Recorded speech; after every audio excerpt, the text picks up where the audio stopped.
Hindi narration, deep, poetic, intense tone with dramatic pauses.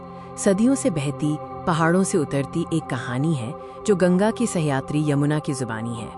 ये नदी नहीं, एक देवी का मौन आह्वान है। पर्वतों की गोद से निकलकर ये धारा जहां जहां गुजरी, वहां इतिहास ने आस्था की चादर बिछाई। किनारों पर बजती घंटियों की वो धीमी आवाज, हवा में घुलती धूप की वो पवित्र महक, हर कण में जीवन का संगीत था। पर आज इस देवीय अतीत और कठोर आधुनिक वास्तविकता के बीच यमुना स्वयं एक मूक प्रश्न बन खड़ी है।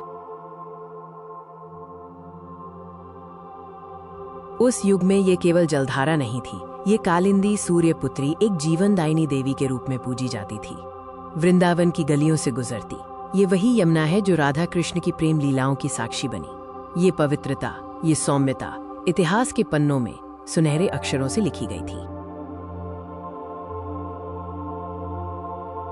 मगर फिर समय बदला, शहरों की भीड़ बढ़ी और सभ्यता की गति में हमने अपनी जीवनधारा को ही अनदेखा कर दिया।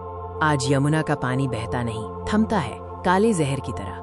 कारखानों का कचरा, प्लास्टिक का ढेर, ये पवित्र जल अब एक सिसकता हुआ नाला बन गया है। पानी में घुटता हर जीव, किनारे पर सूखती हर रेत, ये चीख चीख कर हमारी लापरवाही का हिसाब मांग रहे हैं। ये सिर्फ नदी का अंत नहीं, ये हमारे जीवन के स्रोत का संकट है। मगर जहां संकट गहराता है, वहीं उम्मीद जन्म लेती है। कुछ हाथ उठे हैं जिन्होंने इस धारा को फिर से जीवन देने का संकल्प लिया है। ये युवा, ये बच्चे आज मिट्टी में जो बीज बो रहे हैं, वो सिर्फ पौधे नहीं, यमुना के लिए एक नया भविष्य है। और देखिए, जब प्रयास सच्चे होते हैं तो प्रकृति भी मुस्कुराती है। यमुना की धारा फिर से स्वच्छ, शीतल होने की ओर बढ़ रही है।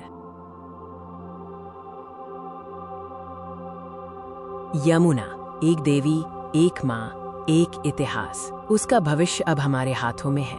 ये मौन वादा है कि हम इस पवित्र धारा को फिर से बहने देंगे। Emotional silence fades to black.